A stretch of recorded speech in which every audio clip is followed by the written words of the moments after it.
का जरूरत नहीं है, आप लोग केवल समझना, ठीक है ना। आज हम लोग देखने जा रहे हैं प्रोडक्शन टेक्नोलॉजी में, या इसी का जो एडवांस वर्जन है इंडस्ट्रियल इंजीनियरिंग हम लोग बोलते हैं, उसी का मिक्स वर्जन हम लोग को पढ़ना है। तो प्रोडक्शन प्लानिंग में प्रोसेस प्लानिंग का क्या क्या एक्टिविटी होता है वो हम लोग आज देखने जा रहे हैं। तो प्रोसेस प्लानिंग में एक्टिविटी में 6 पॉइंट है। क्या क्या एक्टिविटी होता है किसी भी प्रोसेस को प्लान करते हैं तो पहला point analysis, second determination, third selection, fourth calculation, fifth documentation और सबसे लास्ट में 6 पॉइंट कम्युनिकेशन। ये पॉइंट है क्या, प्रोसेस प्लानिंग इस पॉइंट से कैसे समझेंगे कि प्रोसेस प्लानिंग होता है। तो प्रोसेस प्लानिंग में एनालिसिस में हम लोग एनालाइज करेंगे पार्ट का रिक्वायरमेंट का, पार्ट रिक्वायरमेंट, जो पार्ट के लिए, जो जिस पार्ट के लिए हम लोग प्रोसेस प्लानिंग कर रहे हैं, कोई मैन्युफैक्चरिंग कर रहे हैं, उस पार्ट को बनाने के लिए क्या क्या रिक्वायरमेंट हमको चाहिए उसका एनालिसिस करेंगे।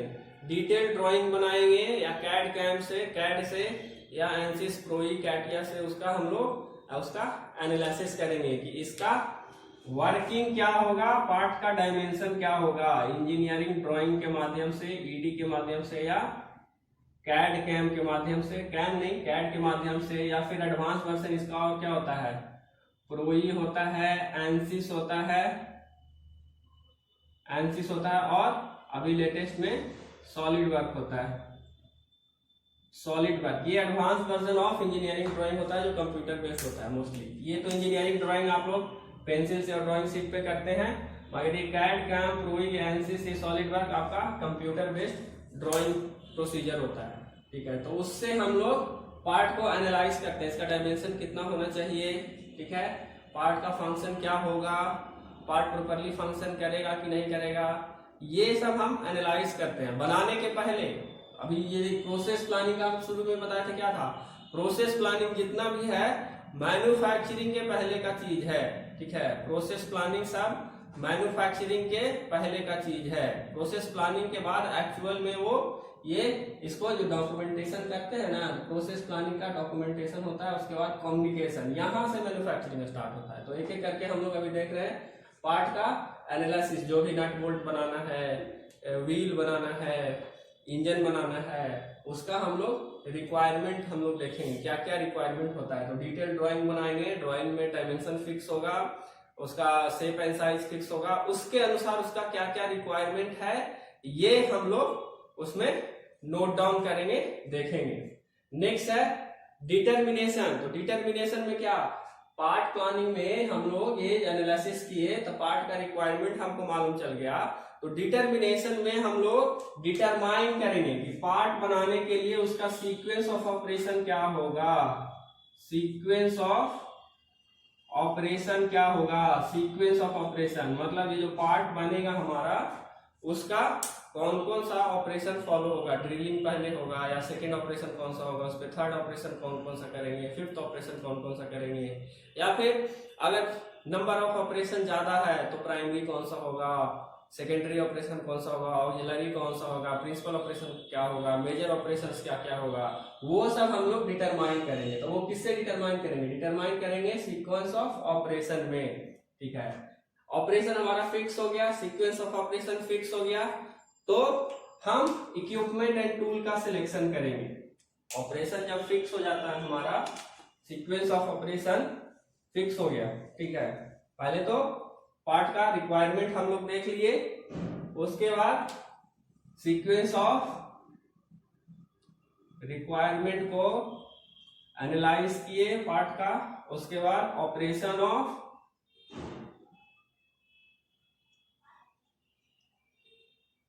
सीक्वेंस देख लिए। ऑपरेशन ऑफ सीक्वेंस हम लोग को मालूम चल गया कि उस पार्ट के लिए कौन कौन सा ऑपरेशन ऑफ सीक्वेंस चाहिए।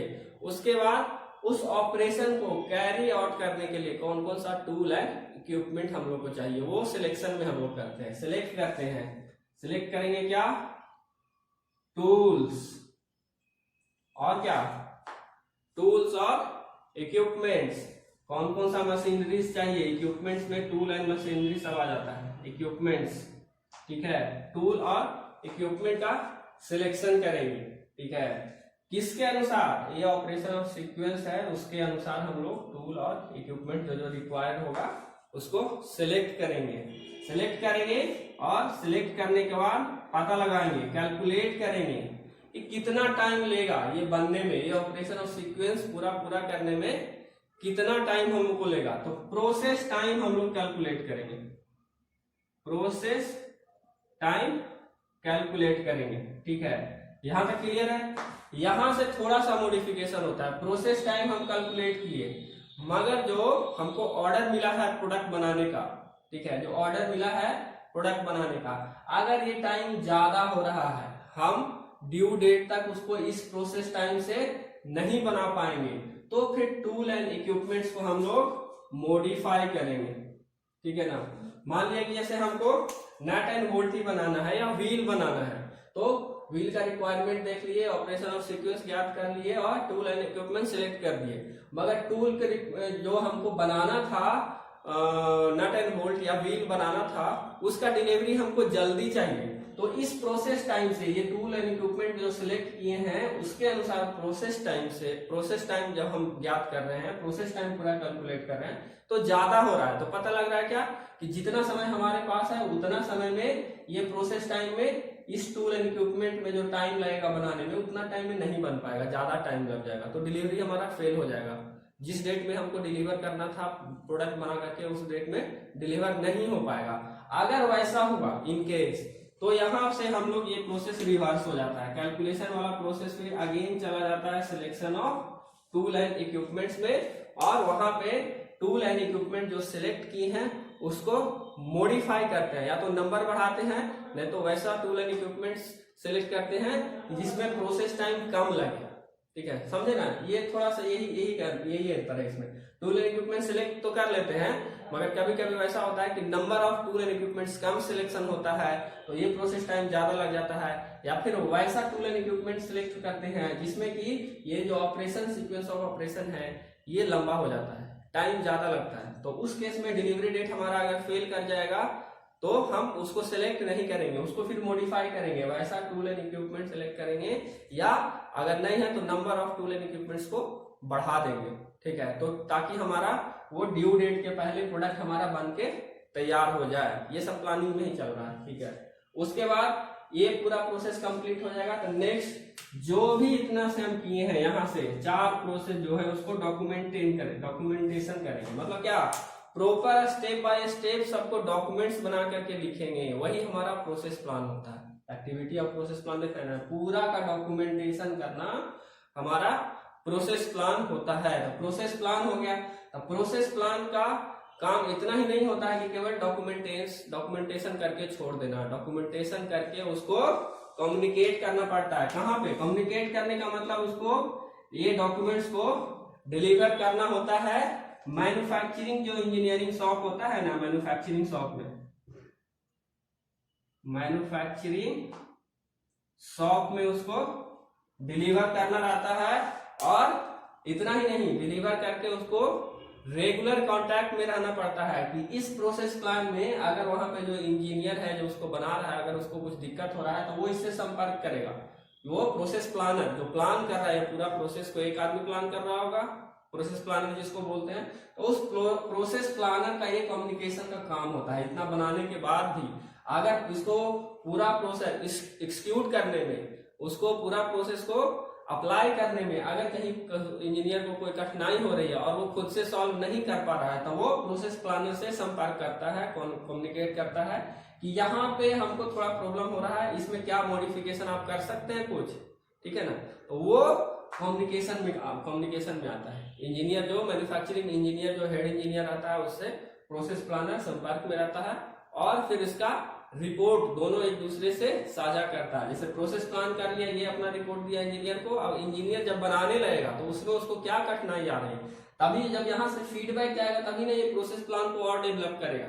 ठीक है, अगर इंजीनियर को एक्सिक्यूट करने में कुछ प्रॉब्लम आ रहा है, ठीक है, तो कहेगा कि नहीं अगर इसको इस वे में आप करते हैं तो हमको एक्सिक्यूट करने में और आसानी होगा, इसको बनाने में और आसानी होगा। अब उस प्रॉब्लम को प्रोसेस प्लानर समझेगा और इस पे कहीं पे प्रोसेस प्लान को वो मॉडिफाई करेगा। ठीक है, तो ये सब है एक्टिविटी ऑफ प्रोसेस प्लानिंग। ठीक है, इतना ही। क्लियर है। इसके बाद हम लोग देखेंगे सबका डिटेल थोड़ा थोड़ा, पांचों छह वो पॉइंट देखे थे ना इसका, अगर लॉन्ग में कुछ क्वेश्चन पूछ दिया तो उसका डिटेल में बताना पड़ेगा। तो एनालिसिस तो आसान है, पार्ट का रिक्वायरमेंट को आसान एनालाइज करेंगे और कैड कैम वगैरह से उसका एनालिसिस करके उसका पार्ट का ड्राइंग बनाएंगे, डायमेंशन फिक्स करेंगे, ये सब उसका एनालिसिस में आ जाएगा। सबसे ज्यादा इंपॉर्टेंट रहता है इसमें, महत्वपूर्ण रहता है क्या, sequence of operation, determination of sequence of operation. Second point जो था कि ऑपरेशन ऑफ सीक्वेंस क्या है, determination of operation of sequence. तो सीक्वेंस ऑफ ऑपरेशन है क्या, ठीक है। तो सीक्वेंस ऑफ ऑपरेशन किसी भी पार्ट के लिए सीक्वेंस, या कोई मैन्युफैक्चरिंग कर रहे हैं किसी प्रोडक्ट के लिए जो प्रोसेस हम प्लान किए उसके अनुसार sequence of operation raw material से फिनिश प्रोडक्ट को बनाने की एक स्टेटमेंट है, एक प्रक्रिया है, उसी को हम लोग ऑपरेशन ऑफ सीक्वेंस कहते हैं।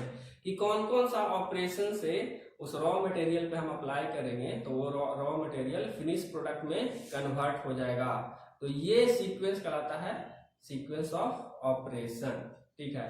अगर डिफाइन करें इसको तो वैसा कोई प्रॉपर डेफिनेशन नहीं है, मगर आप लोग लिख सकते हैं कि operation of sequence is required to transform the feature dimension. Feature किसका, फीचर डायमेंशन, पार्ट का जो कोई भी पार्ट हम लोग जो ड्राइंग बनाए थे उसमें जो डायमेंशन है, जो फीचर किया गया है, तो उस फीचर डायमेंशन को, उस शेप एंड साइज को फिनिश प्रोडक्ट में बनाना, कहां से, इनिशियल रफ साइज से उसको फिनिश साइज में बनाने की प्रक्रिया में जो भी ऑपरेशन इन्वॉल्व रहता है उसको हम लोग सीक्वेंस ऑफ ऑपरेशन कहते हैं। तो ये सीक्वेंस ऑफ ऑपरेशन रहता है।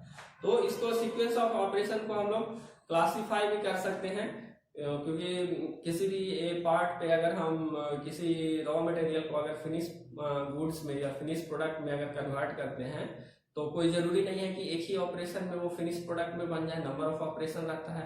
कोई ऑपरेशन लॉन्ग ड्यूरेशन का हो सकता है, कोई ऑपरेशन छोटा हो सकता है, कोई ऑपरेशन बड़ा हो सकता है। ऑपरेशन का मतलब क्या, जो हम इस पे परफॉर्मेंस दे रहे हैं, प्रोडक्ट पे जो वर्क कर रहे हैं वो वर्क, तो वो वर्क कोई बड़ा हो सकता है, कोई छोटा हो सकता है, कोई कम ड्यूरेशन का हो सकता है, कोई मेजर होता है, प्रिंसिपल हो सकता है। उस हिसाब से हम सीक्वेंस ऑफ ऑपरेशन को क्लासिफाई कर सकते हैं। तो ये 5 भाग में क्लासिफाई किया गया है। Classification of sequence of operation, classification of sequence of operation. पहला ऑपरेशन क्या है, basic operation, basic operation. Second principal operation, principal operation. Third major operation,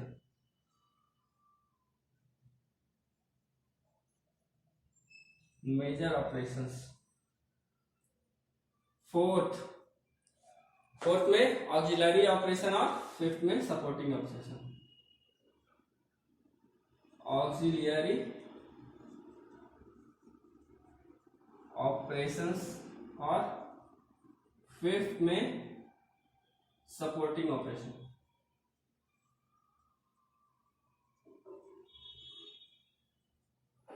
supporting operation, ये क्लासिफिकेशन इसका महत्वपूर्ण है, इंपॉर्टेंट है, क्योंकि इसी के आधार पे हम लोग सीक्वेंस ऑफ ऑपरेशन का डिसाइड होता है और इसको अच्छे तरह से समझ सकते हैं कि सीक्वेंस ऑफ ऑपरेशन होता क्या है और इसमें अलग अलग इसका क्या टाइप है। इससे हम लोग सीक्वेंस ऑफ ऑपरेशन को और अच्छी तरह से समझ सकते हैं। तो ये महत्वपूर्ण क्वेश्चन हो जाता है एग्जाम में भी, कभी कभी लॉन्ग में एक क्वेश्चन पूछ देता है कि explain the sequence of operation in detail. तो जब डिटेल में कहेगा तो पांचों ऑपरेशन को आप लोग को, कि पांचों क्लासिफिकेशन को आप लोग थोड़ा थोड़ा एक्सप्लेन कर देंगे। क्लियर है ना। तो वो हम लोग एक एक करके देखेंगे कि सीक्वेंस ऑफ ऑपरेशन में कौन कौन सा ऑपरेशन होता है। तो सबसे पहला बेसिक ऑपरेशन। बेसिक ऑपरेशन क्या है, ठीक है। तो बेसिक ऑपरेशन होता है ना, मेजर या प्रिंसिपल ऑपरेशन से पहले रॉ मटेरियल पे जो हम लोग वर्क करते हैं, ठीक है, रॉ मटेरियल जो आया हमारे पास या रॉ मटेरियल को मैन्युफैक्चरिंग रॉ मटेरियल पे main operation principal operation apply करने से पहले जो भी ऑपरेशन हम परफॉर्म करते हैं वो सब आपका कहलाता है बेसिक ऑपरेशन। जैसे रॉ मटेरियल का क्लीनिंग और मोल्डिंग को तैयार करना, कास्टिंग्स को साफ सुथरा करके उसको रेडी रखना, ये सब बेसिक ऑपरेशन है। रॉ मटेरियल पे जो मेन ऑपरेशन परफॉर्म करने से पहले जो भी ऑपरेशन हम लोग फैक्ट्री में या मशीन्स पे करते हैं, जैसे मशीन को क्लीन करना, ठीक है, उसको तेल वगैरह मशीन को दे करके उसको वर्किंग कंडीशन में लाना, ये सब बेसिक ऑपरेशन हो जाता है। मोल्डिंग तैयार करना, कास्टिंग तैयार करना, ठीक है, कास्टिंग हमारा रहेगा तभी ना उसपे हम लोग उसमें डालेंगे पिघला हुआ सामान, जो मोल्ड मटेरियल रहेगा उसमें डालेंगे और फिर वो शेप एंड साइज उसका कास्टिंग का ले लेगा। तो कास्टिंग को तैयार करना भी बेसिक ऑपरेशन में आता है। मोल्ड को तैयार करना, ये सब बेसिक ऑपरेशंस में से आता है। क्लीनिंग करना, मशीन को वर्किंग कंडीशन में लाना, ये सब आपका बेसिक ऑपरेशंस में आता है, ठीक है। नेक्स्ट था प्रिंसिपल ऑपरेशन, सेकेंड में प्रिंसिपल ऑपरेशन क्या है?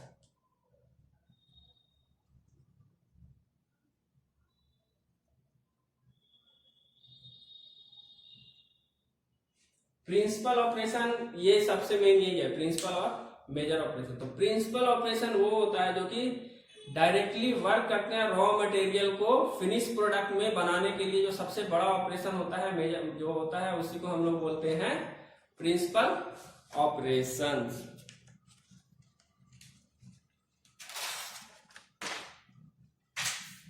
ठीक है।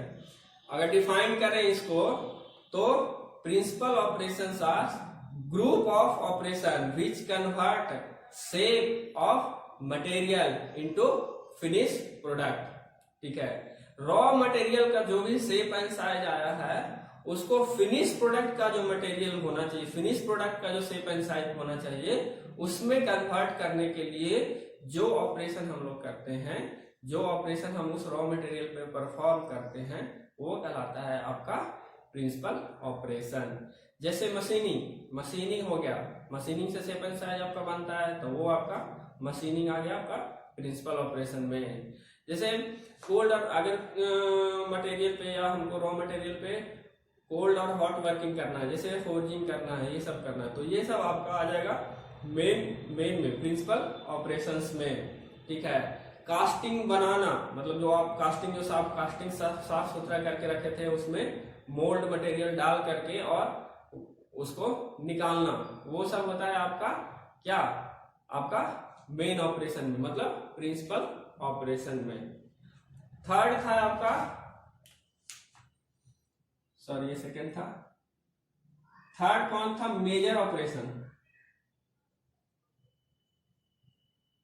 मेजर ऑपरेशंस क्या, ये प्रिंसिपल ऑपरेशन से मिलता जुलता है, ठीक है, प्रिंसिपल ऑपरेशन से मिलता जुलता है। डेफिनेशन में अगर कहें या इसको समझने के लिए कहें तो प्रिंसिपल ऑपरेशन के साथ, प्रिंसिपल ऑपरेशन परफॉर्म करने के साथ या इसके बाद जो छोटा छोटा मेन ऑपरेशन होता है, बड़ा बड़ा जो हम लोग प्रिंसिपल ऑपरेशन जो हम लोग जैसे मान किए, ठीक है, उसके साथ साथ, इसके साथ साथ जो हम लोग अदर छोटा सा ऑपरेशन जो करते हैं, छोटा सा कोई मशीनिंग, अगर मान लिया मशीनिंग की है तो मशीनिंग के बाद ड्रिलिंग, कटिंग, शेपिंग और आपका नर्लिंग, थ्रेडिंग, तो ये सब मेजर ऑपरेशंस में आ जाता है। सपोज दैट किसी मटेरियल का शेप एंड साइज हमको बदलना है, तो मशीनिंग से शेप एंड साइज बदलेंगे मशीन करके। तो मशीनिंग अगर मशीनिंग उस ऑपरेशन में प्रिंसिपल ऑपरेशन है, तो मशीनिंग के बाद आने वाला जो छोटा छोटा ऑपरेशन होगा, जैसे आपका कटिंग, शेपिंग और ये थ्रेडिंग, फेसिंग, ये सब आपका मेजर ऑपरेशन कहलाएगा, ठीक है। डिफाइन कर सकते हैं इसको कि these are the various operation which is perform within the principal operation.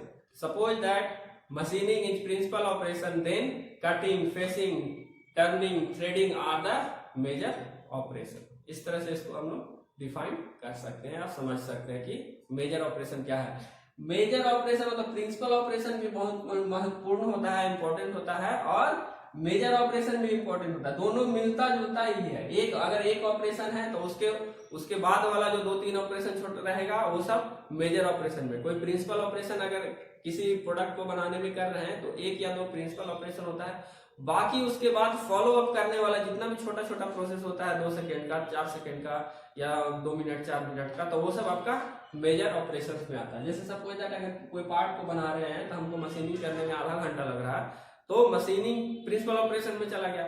मगर उसके बाद अदर जो छोटा छोटा ऑपरेशन है, मान लिया हम फेसिंग कर रहे हैं तो 2 मिनट फेसिंग में लगा, नर्लिंग कर रहे हैं तो 3-4 मिनट नर्लिंग में लगा, और अगर थ्रेडिंग कर रहे हैं तो उसमें 8 मिनट 10 मिनट लगा, तो वो सब ऑपरेशन आपका मेजर ऑपरेशन में चला जाता है और मशीनिंग आपका प्रिंसिपल ऑपरेशन में चला जाता है। इस तरह से मेजर ऑपरेशन और प्रिंसिपल ऑपरेशन को आप लोग ध्यान में रखिएगा। इसके बाद 4th में था ऑक्सिलरी ऑपरेशन, कि ऑक्सिलरी ऑपरेशन क्या होता है। तो ये प्रिंसिपल ऑपरेशन और मेजर ऑपरेशन को पूरा करने के लिए, परफॉर्म करने के लिए, या फिर कंटिन्यूटी बनाए हुए रखने के लिए, ठीक है ना, प्रिंसिपल ऑपरेशन और जो भी एक प्रिंसिपल ऑपरेशन और दूसरे प्रिंसिपल ऑपरेशन के बीच कंटिन्यूटी बनाए रखने के लिए जो अदर ऑपरेशंस का रिक्वायरमेंट होता है उसको हम लोग ऑक्सिलरी ऑपरेशन करते हैं। मान लिया कि जैसे एक पार्ट बना रहे हैं जिसमें हम लोग को वेल्डिंग का जरूरत है, तो पहले फर्स्ट पार्ट को मशीन कर लिए, उसके बाद सेकंड पार्ट को मशीन कर लिए। अब अदर ऑपरेशन कब हम कर सकते हैं, जब दोनों पार्ट को वेल्ड कर देंगे। तो वेल्डिंग, उस केस में वेल्डिंग आपका क्या हो जाएगा, ऑक्सिलरी ऑपरेशन हो जाएगा। क्योंकि अगर हम दोनों अलग अलग पार्ट को तो मशीन कर लिए, उसके बाद क्या है ऑपरेशन, बाकी प्रोसेस तो हमारा रुक गया, तो उसको कंटिन्यू करने के लिए क्या चाहिए कि पहले वेल्डिंग करना ही है, उसके बाद फिर अदर ऑपरेशन होगा, उस पे वेल्डिंग करेंगे, उसके बाद हीट ट्रीटमेंट करेंगे, ठीक है। तो जो भी ऑपरेशन बीच में वैसा आएगा कि जिसके बिना किए हुए दूसरा ऑपरेशन हम नहीं परफॉर्म कर सकते हैं, तो वो सब कहलाएगा आपका ऑक्सिलरी ऑपरेशन। 4th में जो था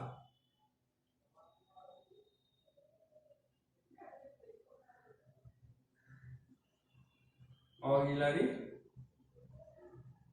ऑपरेशन, तो ये ऑपरेशन 2 ऑपरेशन के बीच में कंटिन्यूटी बनाए रखने के लिए किया जाता है मोस्टली, या जो भी ऑपरेशन बीच में पड़ेगा कि बिना उस ऑपरेशन के नेक्स्ट ऑपरेशन हम लोग नहीं परफॉर्म कर पाएंगे, ठीक है। क्या है, उस प्रोडक्ट के हिसाब से, ऐसा नहीं कि हाँ ये रुक गया तो मान लीजिए जैसे फेसिंग करना है और उसके बाद हम लोग टर्निंग वाला मशीन बंद पड़ा हुआ है तो वो आपका टर्निंग आपका ऑपरेशन आएगा, वैसा नहीं है। प्रोडक्ट के बीच में जैसे मान लिया है कि 2 ऑपरेशन करना है, फेसिंग करना है, टर्निंग करना है, मगर क्या है 2 अलग अलग प्रोडक्ट है। प्रोडक्ट अगर इसको समझे, प्रोडक्ट ए है और प्रोडक्ट बी है, इस पे 4 ऑपरेशन, इस पे 4 ऑपरेशन करना है, ठीक है। मान लिया हमको इसको भी फेस करना है, इसको भी फेसिंग करना है, और उसके बाद इसको क्या है वेल्डिंग करना है, और उसके बाद नेक्स्ट में हम लोग हीट ट्रीटमेंट करेंगे। मान लिया प्रोसेस प्लानर इस तरह से करके दिया है आपका, तो इस केस में ए और बी पे जो ऑपरेशन होना था वेल्डिंग के पहले, वो तो हम लोग अलग अलग कर सकते हैं। इस पे भी फेसिंग कर सकते हैं, इस पे भी फेसिंग कर लिए, इस पे भी टर्निंग कर लिए, इस पे भी टर्निंग कर लिए, मगर क्या है हीट ट्रीटमेंट कब करेंगे, वेल्डिंग के बाद ही कर सकते हैं। तो ये वेल्डिंग वाला ऑपरेशन जो आ जाएगा वो आपका ऑक्सिलरी ऑपरेशन कहलाएगा।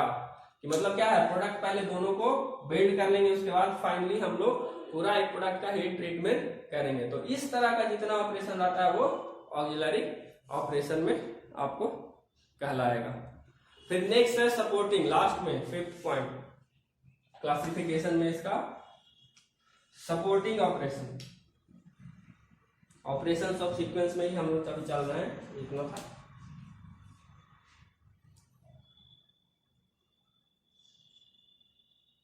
Supporting operations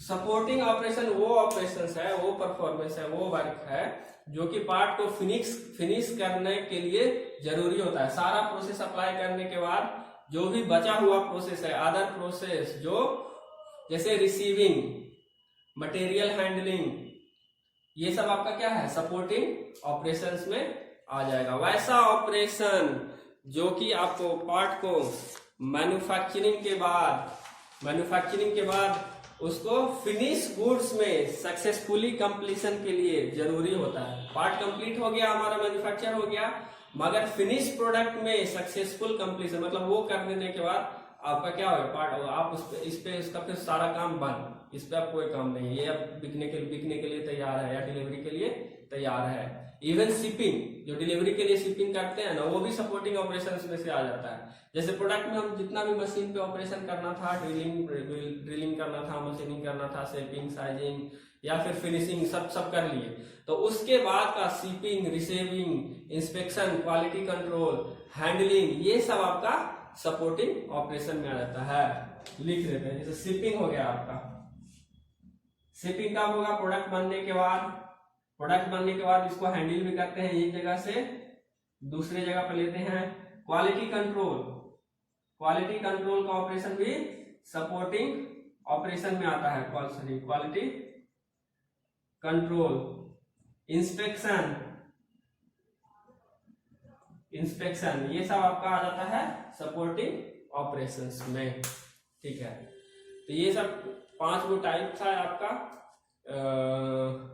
operation of sequence का। कौन सीक्वेंस ऑफ ऑपरेशन कितना कितना प्रकार का होता है, या फिर प्रोसेस प्लानिंग में जो ऑपरेशन हम अप्लाई करते हैं, प्रोसेस प्लानर जो ऑपरेशन जो सिलेक्ट करता है, तो वो कितने प्रकार का होता है ऑपरेशन।